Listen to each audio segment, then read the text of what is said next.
हाय, very good morning everyone. Madhya Pradesh daily current affair में आज हम बात करेंगे 8 फरवरी की सभी महत्वपूर्ण खबरों के बारे में। आइए शुरू करते हैं। हमारा पहला क्वेश्चन है, मुख्यमंत्री आशीर्वाद योजना का शुभारंभ मध्य प्रदेश के किस जिले में किया गया है? ये योजना आज ही मुख्यमंत्री शिवराज सिंह चौहान एक जिले के प्रवास पे हैं, वहाँ पर इस योजना का शुभारंभ किया है। तो इसका सही आंसर है आपका ग्वालियर जिले में, ऑप्शन नंबर सी। और ये योजना जो है आशीर्वाद योजना, ये ग्वालियर जिले के कलेक्ट्रेट द्वारा वहाँ पे ग्वालियर जिले द्वारा निर्मित की गई है। इस योजना की शुभारंभ की गई है। और इस योजना का लक्ष्य क्या है? मेन उद्देश्य है कि आपको जो बुजुर्ग असहाय लोग होते हैं 65 से ज़्यादा की एज वाले, उनको घर पर राशन पहुंचाना, घर घर राशन पहुंचाने वाली सेवा है ये। तो देखिए, मुख्यमंत्री श्री चौहान ने रविवार को ग्वालियर प्रवास के दौरान, आज के दिन ग्वालियर प्रवास के दौरान मुख्यमंत्री आशीर्वाद योजना का शुभारंभ किया है। पॉइंट क्लियर है? मुख्यमंत्री ने साथ में यह भी कहा है कि असहाय बुजुर्गों एवं दिव्यांगों को घर पर ही राशन मुहैया कराने के लिए ग्वालियर जिला प्रशासन ने मुख्यमंत्री आशीर्वाद योजना जो है उसके रूप में एक सराहनीय पहल की है। तो ये किसके द्वारा चालू की गई योजना है? ये मध्य प्रदेश सरकार ने चालू नहीं की है, ये ग्वालियर जिले की योजना है। ग्वालियर जिला प्रशासन ने इस योजना को शुरू किया है। साथ ही इससे लगभग 3000 बुजुर्गों को फ़ायदा पहुंचेगा। और इसमें जो रखा गया है कंडीशन वो ये कि 65 साल से अधिक आयु वर्ग के असहाय बुजुर्गों को इस योजना में शामिल किया जाएगा, जिसके अंतर्गत उनको उचित मूल्य की दुकान से, जो आपके पीडीएस सिस्टम होते हैं, जो सहकारी दुकानें होती हैं, पब्लिक डिस्ट्रीब्यूशन सिस्टम जो होते हैं आपके, उचित सहकारी दुकान, वहाँ से राशन पहुँचाया जाएगा इनको घर। पॉइंट क्लियर है? और मुख्यमंत्री ने साथ में ये भी घोषणा की है कि आपका ये जो योजना शुरू हुई है, मुख्यमंत्री आशीर्वाद योजना ग्वालियर जिले में, इसको संपूर्ण प्रदेश में एक मॉडल के रूप में यह योजना है, तो इसको पूरे संपूर्ण प्रदेश में लागू किया जाएगा। नेक्स्ट क्वेश्चन की तरफ चलते हैं। अब देखिए, इससे पहले यहाँ पर ग्वालियर जिले की बात आई है, तो थोड़ा सा ग्वालियर जिले के बारे में बात कर लेते हैं, उसका स्टैटिक जीके देख लेते हैं ग्वालियर जिले का। तो देखिए, ये हम बात कर रहे हैं ग्वालियर की। तो ग्वालियर ज़िले में अगर हम बात करें तो सबसे पहला पॉइंट आपका जो बहुत फेमस है वो ये कि ग्वालियर ज़िले में आपका महिलाओं के लिए एक फिज़िकल एजुकेशन महाविद्यालय है, जिसको महारानी लक्ष्मीबाई शारीरिक शिक्षा महाविद्यालय कहा जाता है। ये ग्वालियर ज़िले में है आपका। इसकी स्थापना हुई है 1957 में। पॉइंट क्लियर है? स्थापना ईयर बहुत ज़्यादा इंपॉर्टेंट है, ये आपको याद होना चाहिए कि रानी लक्ष्मीबाई शारीरिक शिक्षा महाविद्यालय की स्थापना कब हुई है। तो आपका 1957 में, आज़ादी से बिल्कुल 10 साल बाद। पहला पॉइंट क्लियर है।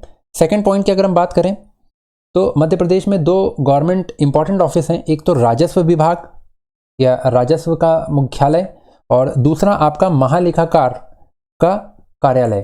ठीक है, ऑडिटर, जो ऑडिट वाला काम होता है आपका पूरे स्टेट का, उसका जो मेन मुख्यालय है वो आपका ग्वालियर में है। पॉइंट क्लियर है? तो सेकंड पॉइंट में आपका एक तो राजस्व मुख्यालय और दूसरा महालेखाकार कार्यालय। महालेखाकार मतलब ऑडिट डिपार्टमेंट जो है उसका मेन मुख्यालय आपका ग्वालियर में है। थर्ड पॉइंट की अगर हम बात करें तो ग्वालियर का एक बहुत ही फेमस मंदिर है, तेली का मंदिर। वाई दिस मंदिर इज़ फेमस? तो देखिए, ये मंदिर फेमस है आपका कि इस मंदिर का निर्माण जो है वो द्रविड़ शैली के अंतर्गत हुआ है। द्रविड़ शैली मतलब आपका जो साउथ इंडियन मंदिर निर्माण की जो शैली है, उसके तहत ग्वालियर के तेली मंदिर का निर्माण करवाया गया है। ये अपने आप में मध्य प्रदेश में इकलौता ऐसा मंदिर है जिसका निर्माण द्रविड़ शैली के अंतर्गत हुआ है। पॉइंट क्लियर है? इसको आप याद रखेंगे। कौन सी शैली के अंतर्गत? द्रविड़ शैली। बहुत ज़्यादा इंपॉर्टेंट है, एग्जाम में पूछा जा चुका है। नेक्स्ट क्वेश्चन की अगर बात करें तो again very important question, Gwalior का किला। ग्वालियर का किला किसने बनवाया है? तो ग्वालियर किले की जो बनवाया गया है वो राजा सूरज सेन के द्वारा इसका निर्माण करवाया गया। पॉइंट क्लियर है? और कब? 5वीं सदी में। 5वीं सदी इतना ज़्यादा इंपॉर्टेंट नहीं है, बट फिर भी याद रखिए। Suraj Sen is very important. Gwalior किले का निर्माण किसने करवाया है? राजा सूरज सेन ने। दूसरा पॉइंट अगर हम बात करें ग्वालियर किले से रिलेटेड, तो जो मोस्ट इंपॉर्टेंट पॉइंट है कि ग्वालियर जिले को किलों का रत्न या जिब्राल्टर ऑफ फोर्ट्स कहा जाता है। पॉइंट क्लियर है? Gibraltar of forts. तो मध्य प्रदेश में जिब्राल्टर ऑफ फोर्ट्स या किलों का मोती किसे कहा जाता है? तो आपका ग्वालियर का किला होगा, जिसका निर्माण राजा सूरज सिंह ने करवाया है। अगले स्टैटिक जी के पॉइंट की तरफ चलें तो घाटी गांव अभ्यारण्य आप सबको पता होगा किसके लिए फेमस है?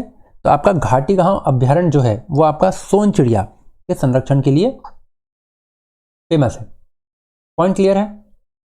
फिफ्थ पॉइंट, घाटी गांव अभ्यारण्य वेरी वेरी इंपॉर्टेंट, एग्जाम में कईयों बार पूछा जा चुका है। घाटी गांव अभ्यारण्य कौन से जिले में है? तो आपके ग्वालियर जिले में है, और जो सोन चिड़िया के संरक्षण के लिए बनाया गया है। पॉइंट क्लियर है यहाँ तक? इसके बाद अगर हम बात करें तो 2 समाधि स्थल है मध्य प्रदेश में, 2 नहीं वैसे तो 3 है।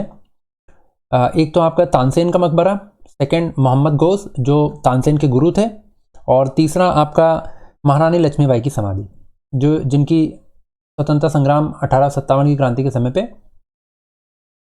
जो वीर गति को प्राप्त हुई थी। तो सबसे पहले हम बात करें तो महारानी लक्ष्मीबाई की समाधि, सेकंड हम बात करें मोहम्मद गौस का मकबरा। मैंने अभी बताया आपको मोहम्मद गौस जो है वो तानसेन के गुरु हैं, उनका मकबरा भी ग्वालियर में है। तो पॉइंट नंबर 6 क्लियर है, महारानी लक्ष्मीबाई की समाधि ग्वालियर में है। पॉइंट नंबर 7 मोहम्मद गौस का मकबरा आपका ग्वालियर जिले में है। पॉइंट क्लियर है? नेक्स्ट पॉइंट की हम बात करें तो आपका विजयराजे सिंधिया कृषि विश्वविद्यालय, एक कृषि विश्वविद्यालय भी है जिसकी स्थापना आपके सन 2008 में हुई है। ये सेकंड नंबर का कृषि विश्वविद्यालय है। आप मुझे कमेंट करके बताइए कि पहले नंबर का कृषि विश्वविद्यालय कहाँ है। पॉइंट क्लियर है? इसके बाद नेक्स्ट पॉइंट की अभी बात की मैंने, तानसेन का मकबरा। तो देखिए तानसेन का मकबरा ग्वालियर में है, और ग्वालियर को तानसेन नगरी, गोपाचल या गोपगिरी, ये प्राचीन नाम है ग्वालियर के, 3 नामों से जाना जाता है। गोपगिरी, अगर आपसे पूछ लिया जाए कि गोपगिरी किसका प्राचीन नाम है, ग्वालियर का। गोपांचल किसका प्राचीन नाम है, ग्वालियर का। तानसेन की नगरी किसको कहा जाता है, ग्वालियर को। पॉइंट क्लियर है? तानसेन का मकबरा भी आपका ग्वालियर में ही स्थित है। तो point number 8, point number 9, point number 10 clear है सारे स्टैटिक जी के। चलिए नेक्स्ट क्वेश्चन की तरफ अगर चलते हैं। नेक्स्ट क्वेश्चन है हमारा कि ग्वालियर का ऐतिहासिक व्यापार मेला। आप सभी को पता होगा कि ग्वालियर में हर साल व्यापार मेला जनवरी या फरवरी में आपका स्टार्ट होता है, ठीक है, जो बहुत ही व्यापक रूप में ये लगता है और कई सालों से इसका चलन है।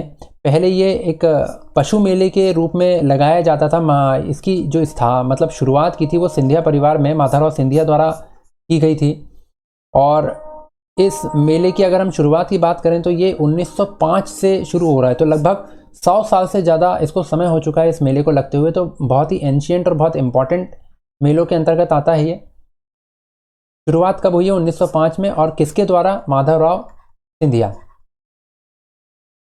पॉइंट क्लियर है? सिंधिया परिवार के द्वारा इस स्थापना हुई थी और शुरुआत इसकी हुई थी पशु मेले के रूप में, लेकिन बाद में ये लार्ज स्केल पे व्यापारिक मेले के रूप में बन गया। इसकी जो अभी शुरुआत होने वाली है वो आपका ऑप्शन नंबर सी 15 फरवरी से ये मेला शुरू होने वाला है ग्वालियर में, ठीक है। तो शिवराज सिंह चौहान ने क्या बोला है कि 105 वर्षों से संचालित होने वाला 105 वर्षों से संचालित हो रहा ग्वालियर का ऐतिहासिक प्राचीन मेला 15 फरवरी को स्टार्ट होगा इस साल, ठीक है। और मेले में खरीदे गए वाहनों के पंजीयन शुल्क पर छूट मिलेगी। जो रजिस्ट्रेशन होता है उसमें कुछ डिस्काउंट दिया जाएगा इस बार व्यापारिक मेले में। पॉइंट क्लियर है? नेक्स्ट क्वेश्चन है हमारा कि तकनीकी शैक्षणिक संस्थानों का 100% सोलराइजेशन दैट मीन्स कि तकनीकी जो संस्थान हैं उनको सोलर पैनल लगाए जाएंगे, सोलर एनर्जी से वहाँ पे इलेक्ट्रिसिटी सप्लाई होगी। तो सोलराइजेशन 100% सोलराइजेशन किए जाने के लिए तकनीकी शिक्षा विभाग और किसके मध्य करार किया गया है, ठीक है। तो इसका आपका यहाँ पर ऑप्शन आपके गलत हैं, मैं आपको डायरेक्ट आंसर बता देता हूँ कि इसका जो सही आंसर है वो स्वराज फाउंडेशन के साथ किया गया है, ठीक है। आपकी जो तकनीकी शिक्षा मंत्री जो हैं वो कौन है? आपकी यशोधरा राजे, तकनीकी शिक्षा एवं कौशल विकास मंत्री। पॉइंट क्लियर है? तो यशोधरा राजे ने स्वराज फाउंडेशन के साथ में एनर्जी स्वराज फाउंडेशन, अब ये एनर्जी स्वराज फाउंडेशन मैंने आपको अभी 1 या 2 महीने पहले बताया था कि चेतन सोलंकी प्रोफेसर हैं, वो उन्होंने ही इस फाउंडेशन की स्थापना की है, चेतन सोलंकी ने। और ये आईआईटी के प्रोफेसर हैं, प्रोफेसर चेतन सोलंकी। और साथ ही साथ ये मध्य प्रदेश के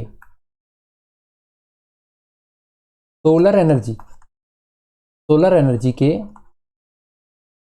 ब्रांड एम्बेसडर हैं।